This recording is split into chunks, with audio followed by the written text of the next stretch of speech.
Boa tarde, turminha.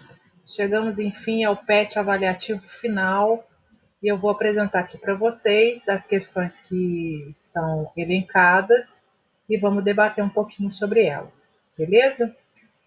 Antes de mais nada, eu vou pedir para todos vocês darem uma força aqui para a tia e curtirem, né, e se inscreverem aqui no nosso canal Olhando o Mundo com a Sociologia, beleza? Só clicar aí no botãozinho inscrever.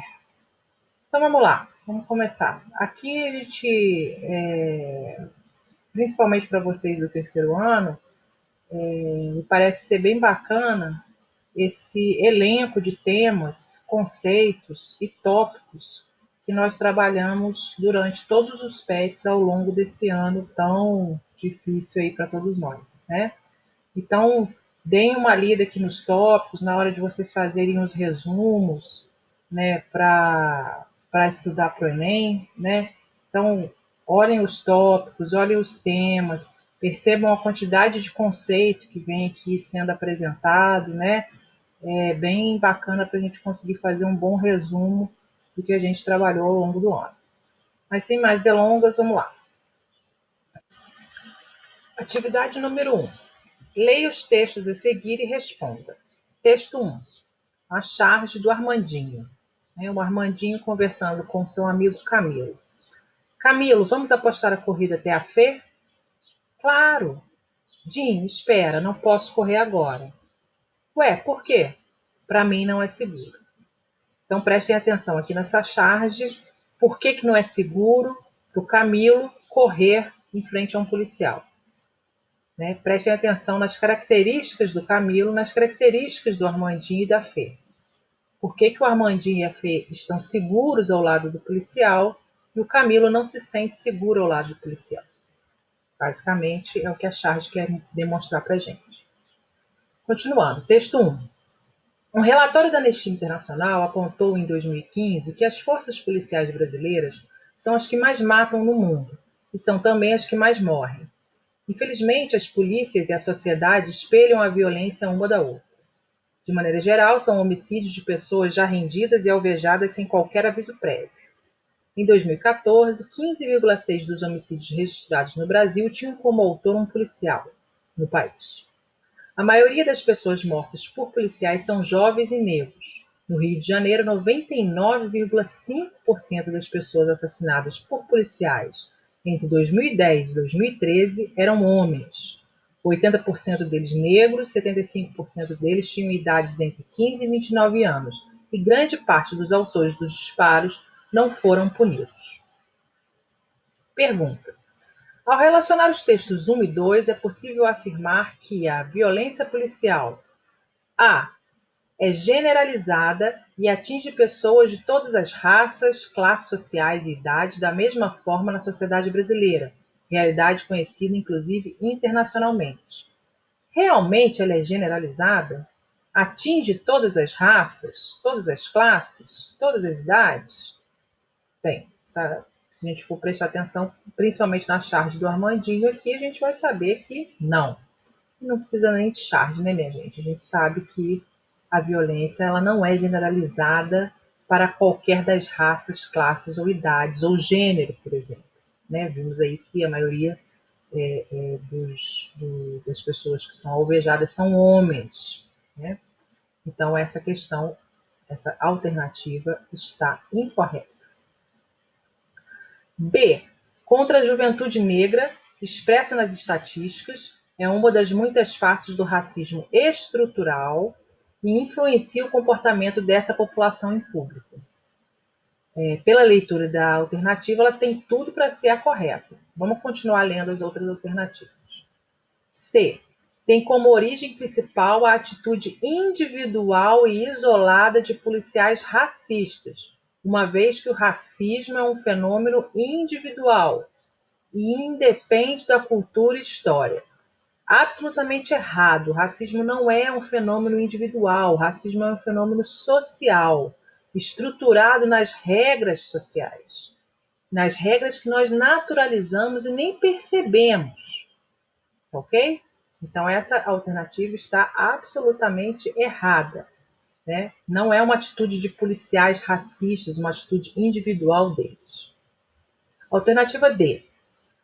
No Rio de Janeiro, está relacionada com o perfil majoritariamente negro e periférico da população carioca, o que justifica políticas de segurança pública mais rigorosas. Ora, as políticas de segurança pública rigorosas, elas são justificadas pelas características da população, ou seja, a população é negra e periférica, então por isso a polícia tem que ser mais rigorosa?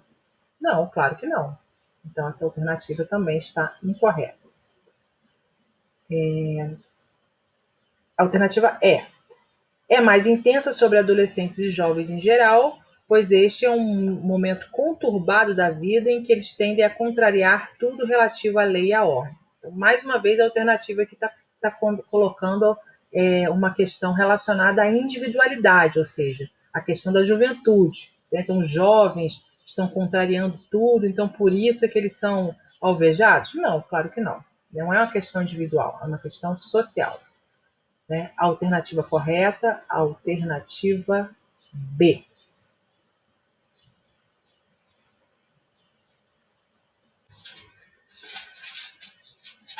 Questão número 2. Leia os textos a seguir e responda. O texto 1 aqui é uma gravura, uma charge, né? Então, os colonizadores estão chegando, né, num lugar que vai ser colonizado, né? E dizem o seguinte: estimados senhores das minorias étnicas. Então, se você observar muito bem aqui a gravura, quem que é minoria aqui? Né? Essa é uma crítica que a Charles traz para a gente. Texto número 2. O conceito de minorias, muitas vezes, é associado ao elemento numérico. Vimos que essa distinção própria do vocabulário das ciências políticas para tratar do princípio da maioria como critério para legitimar o poder soberano do povo é insuficiente para conceituar as minorias do ponto de vista da diversidade social e cultural. Portanto, vemos que o termo minoria no vocabulário da sociologia amplia o sentido clássico do par maioria-minoria no vocabulário da ciência política, permitindo uma análise mais realista da situação do poder, ou seja, da não dominância ou da exclusão social de tais grupos, traduzida em discriminação, violência cultural, psicológica e física, em suma, na situação de vulnerabilidade. Então vamos lá. Ao associar a imagem do texto 1 com a discussão sobre o conceito sociológico de minoria no texto 2, é correto afirmar que a. As minorias sociais correspondem àqueles grupos sociais que são numericamente menores se comparados às maiorias sociais e que, por sua vez, são numericamente maiores. Não. O texto 2 deixa muito claramente isso, de que a questão da minoria e maioria não tem a ver com a questão quantitativa. Então, essa alternativa está incorreta. B.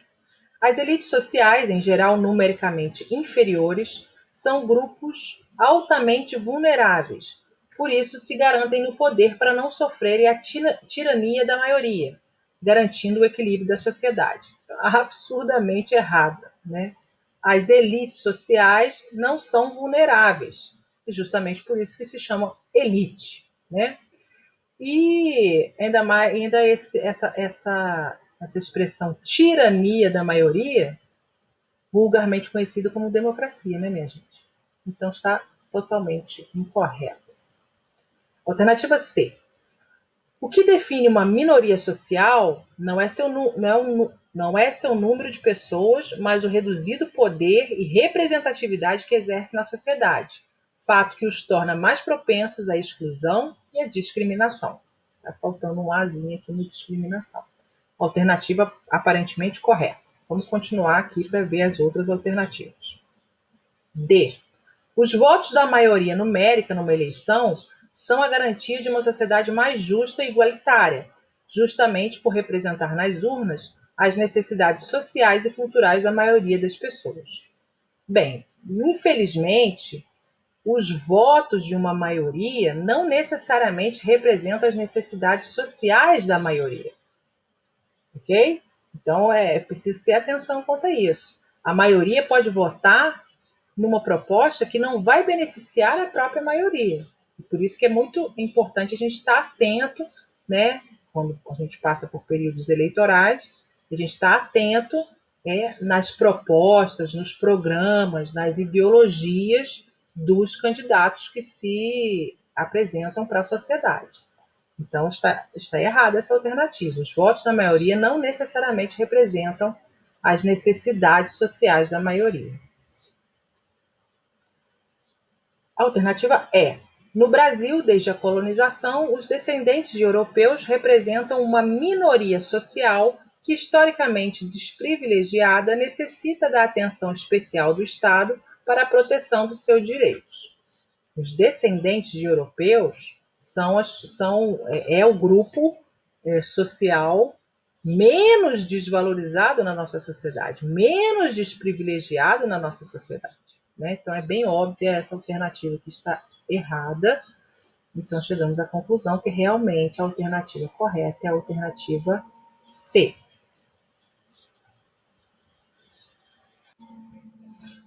Terceira questão. Leia os textos a seguir e responda. Texto 1. Dizem que Humboldt, naturalista do século XIX, maravilhado pela geografia, flora e fauna da região sul-americana, via seus habitantes como se fossem mendigos sentados sobre um saco de ouro, referindo-se às suas incomensuráveis riquezas naturais não exploradas.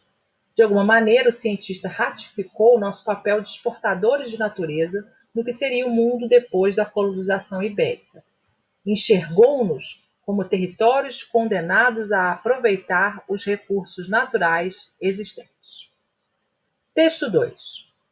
O Rio Doce, que nós, os Krenak, chamamos de Watu, nosso avô, é uma pessoa, não um recurso, como dizem os economistas. Ele não é algo que alguém possa se apropriar. É uma parte de nossa construção como coletivo, que habita um lugar específico, onde fomos gradualmente confinados pelo governo para podermos viver e reproduzir as nossas vidas de organização, com toda essa pressão externa.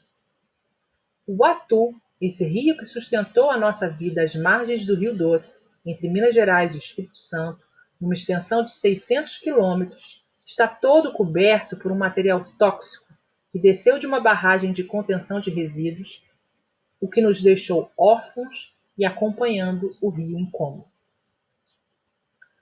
Então, a questão agora é a seguinte. Os textos 1 e 2 apresentam pistas de quão distinta é a forma como a cultura ocidental e as culturas indígenas compreendem e se relacionam com o meio ambiente. No último PET, a gente até conversou sobre isso, eu apresentei para vocês, inclusive dei uma dica de filme, que é o Xingu, né? E trouxe também um trecho, né, uma fala de uma liderança indígena estadunidense, dizendo que a terra ela não pertence ao homem, e sim o homem que pertence à terra. Então essa é uma visão completamente diferenciada das populações originárias em relação às populações colonizadoras, ou a população ocidental, ou a população que não é indígena, né? Os brancos, pretos e não indígenas. Desenvolva um pequeno texto discorrendo sobre as principais diferenças entre essas culturas em sua relação com a natureza. Então, acho que o ponto de partida bacana para começar um debate desse é justamente essa assertiva dessa liderança indígena americana, né, que transforma a percepção de território que nós temos, né, apresentando quem pertence a quem. Né? A terra, né, não pertence ao homem, o homem é que pertence à terra. Então, aqui é uma questão aberta, que vai estar lá no formulário aberto para vocês fazerem, tá bom? Eu não coloquei mínimo de linha, até porque o formulário, eu não sei exatamente quantas linhas cabem lá, eu acho que cabem umas 10 linhas, vocês fiquem à vontade, né, para produzir esse texto. Questão número 4. É um trecho de uma música da Clarice Falcão, Eu Sou o Problema Meu. Leia o trecho da canção a seguir.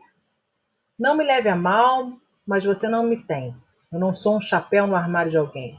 Não vale R$1, também não vale o 100. Eu sou o problema meu. Eu nasci pessoa, gente, não nasci coisa. Eu não sou brinde de criança, nem presente de Natal. Não me espere aí na sua estante, nem agora, nem por 3 vezes sem juros, nem no seu cheque. Então vamos à questão. O patriarcado refere-se à dominação masculina e ao poder dos homens sobre as mulheres em diversos âmbitos da vida social. Um dos fundamentos que o movimento feminista tem é o compromisso de acabar ou contribuir com a diminuição dessas relações de poder assimétricas entre homens e mulheres. A partir do estudo sobre o movimento social feminista e seus conhecimentos sobre o assunto, pode-se concluir que a canção de Clarice Falcão expõe: alternativa A indignação de ser mulher. Bem, em um momento aqui da canção ela expôs essa indignação. Então, alternativa incorreta. B, a insatisfação com as pautas do movimento feminista. Mesma coisa. Pode procurar aqui no texto, não tem nenhuma insatisfação com pautas do movimento feminista. C, a dificuldade de não ter autonomia dentro de um relacionamento. Também não está expresso isso na música. Errado. D, versos que não necessariamente têm a ver com problemas sociais. Bem, necessariamente tem a ver com problemas sociais. Ela fala que não nasceu coisa, que não é presente, que não está na estante, que não está no cheque. Né? Então, todas essas questões são questões relativas a problemas sociais, fundamentalmente até econômicos. Né? E a consciência de que as mulheres não são e não devem ser tratadas como objeto. Essa é a alternativa correta. Né? Coisa é objeto, presente é objeto, algo que está na estante é um objeto, algo que se paga em 3 vezes, sem juros ou com juros, que se paga com cheque, tudo isso é objeto. Perfeito? Então, a alternativa correta é a alternativa E. Quinta questão.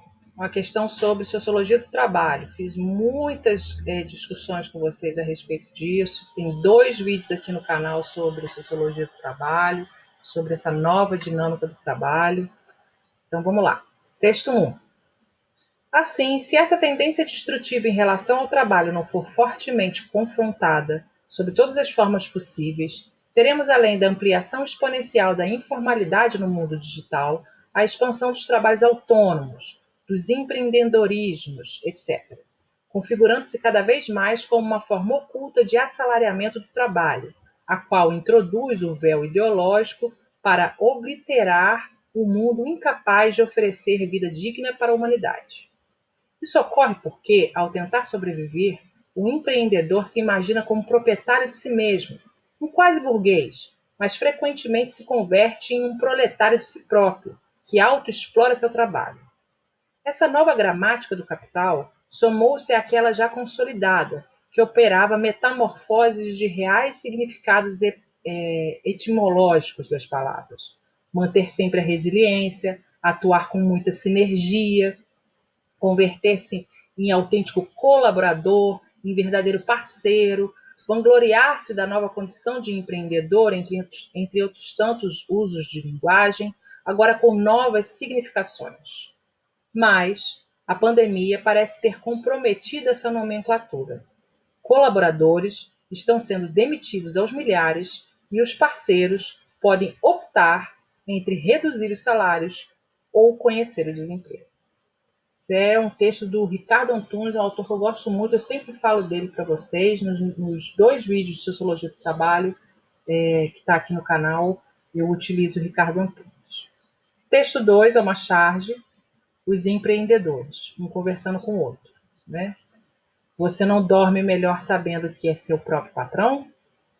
E o outro responde, eu não durmo. Então, esses são os novos empreendedores, entre aspas, né? Desse novo momento na sociedade, não só brasileira, mas no mundo inteiro, né? Os autônomos. Então vamos lá às questões que se seguem. Os significados de algumas palavras de uso cotidiano referentes ao mundo do trabalho têm sido utilizados para descrever situações diferentes do que originalmente descreviam. A partir dos textos apresentados, é possível afirmar que essa transformação do novo uso das palavras reflete. Vamos lá. Alternativa A. os impactos positivos das novas tecnologias sobre as condições de trabalho, que dão flexibilidade, autonomia e melhores rendimentos aos trabalhadores, principalmente com o agravamento da crise e da pandemia do Covid-19. Então, crise, pandemia, melhores rendimentos, mais autonomia, mais flexibilidade? Não, né, gente? Está errado. B.